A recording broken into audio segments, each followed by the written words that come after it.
Psychology.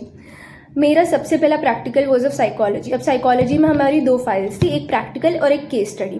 Practical file में test थी जो हमें हमारे ही ऊपर करने थे, मतलब हमने ही वो टेस्ट दिए एंड देन उसकी फाइल बनाई, एंड केस स्टडी हमें किसी दूसरे इंडिविजुअल के ऊपर करनी थी।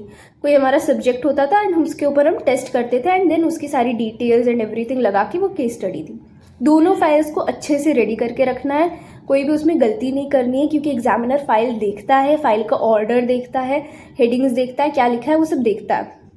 दूसरी चीज़ कि बहुत सिंपल से सीधे से सवाल होते हैं कुछ, वो एकदम पहले तो आपका प्रैक्टिकल होगा, तो प्रैक्टिकल में आप जाते हो, आपको कोई एक सब्जेक्ट आपके स्कूल वाले ही देते हैं, यानी कि कोई एक बच्चा भेजेंगे, उसके ऊपर आपको कुछ टेस्ट करने रहते हैं। अब टेस्ट कई बार आपकी खुद की चॉइस होती है, जैसे हमारे यहाँ पे एक टेस्ट कंपलसरी था और एक आप खुद से चूज़ कर सकते हो, साइकोलॉजिकल टेस्ट।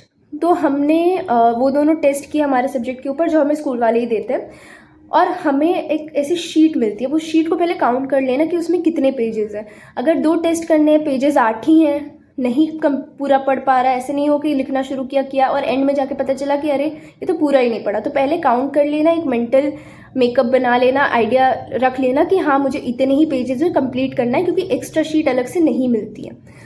तो रिलैक्स होके जाना, देख लेना वो पर्पस, प्रोसीजर, मटेरियल रिक्वायर्ड वाला पूरा चीज़ें उसमें लिखनी रहती है ऑर्डर वाइज ही। फिर आपको सब्जेक्ट मिलेगा, सब्जेक्ट के साथ रैपो बिल्डिंग वगैरह करो, फिर उससे टेस्ट करवा लो। टेस्ट इजी चूज़ करना, कोई बहुत डिफिकल्ट समझ चूज़ कर लेना कि वहाँ पे हो ही नहीं पा रहा है।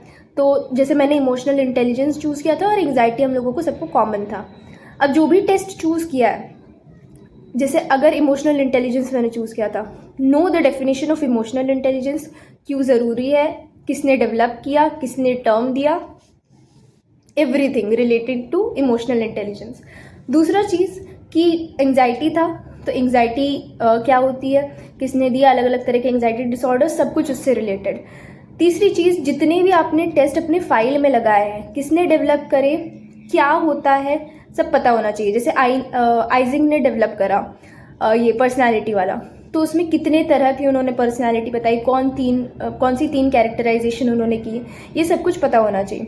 फिर कुछ नॉर्मल टर्म्स होते हैं जो कि पता होने चाहिए, जैसे कि वैलिडिटी हो गया, नॉर्म्स हो गए, रिलायबिलिटी हो गया, स्टैंडर्डाइजेशन हो गया, रैपो बिल्डिंग हो गया, difference between percentage and percentile हो गया, what is the meaning of a psychological test, difference between a psychological test and a normal test, अलग अलग तरह की ऑब्जर्वेशंस हो गई।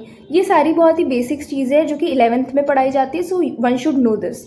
तो ये पूछी जाती है। एक और क्वेश्चन जो कि हमसे पूछा गया था, मतलब मुझसे नहीं, मेरे बगल वाली से, दैट वाज कि why do we need a lie score. तो एक होता है कि सोशल डिजायरेबिलिटी के चलते होता है कि इंसान कभी कभी झूठ बोल देता है, टेंडेंसी होती है अपने आप को अच्छा दिखाने वाली। अगेन वही एक और बहुत इंपॉर्टेंट चीज़, केस स्टडी, कि आपने जो केस स्टडी की है उसकी आपको नॉलेज होनी चाहिए। अगर किसी, पहले तो खुद ही से करना तो जिसके भी ऊपर की है, हो सकता है कि जैसे अब मुझसे जो टीचर थी उन्होंने पूछा था कि आपने केस स्टडी किसके ऊपर की है, तो अब नॉर्मली तो केस स्टडी में सारा नाम वाम डिटेल्स वगैरह सब कुछ मेंशन रहता है, लेकिन तब भी मेरे बगल में जो थी उसने नाम बता दिया एंड एवरीथिंग बता दिया। मैंने यही बोला कि मेरी ही क्लास का सब्जेक्ट था, मेरा फ्रेंड है, तो मैंने नाम ही कुछ भी ऐसी डिटेल्स उस टाइम पे रिवील नहीं करी। और मुझे उस चीज़ के लिए मतलब ऐसे सराहना तो नहीं मिली, बट वो चीज़ को मतलब उस टाइम पे मुझे ऐसा कुछ, ये बाद में भी बोला नहीं गया कि तुमको बताना था या समथिंग। तो आप चाहे तो नाम भी बता सकते हो, बट आई थिंक मुझे जो बेटर लगता है दैट इज़ कि आप कॉन्फिडेंशियलिटी मेंटेन करो, आप सब्जेक्ट ही बताओ, फाइल में वो बंदा नाम देख ही लेगा, ठीक है। और बताने की ज़रूरत नहीं है, स्पेसिफिकली अगर पूछे तो बता देना। फिर उसके अलावा कि केस स्टडी में आपने क्या पाया, कैसे पता करा, what is a case study, case profile क्या होती है, ये सारी चीज़ें पता होनी चाहिए। So that is I think all about psychology.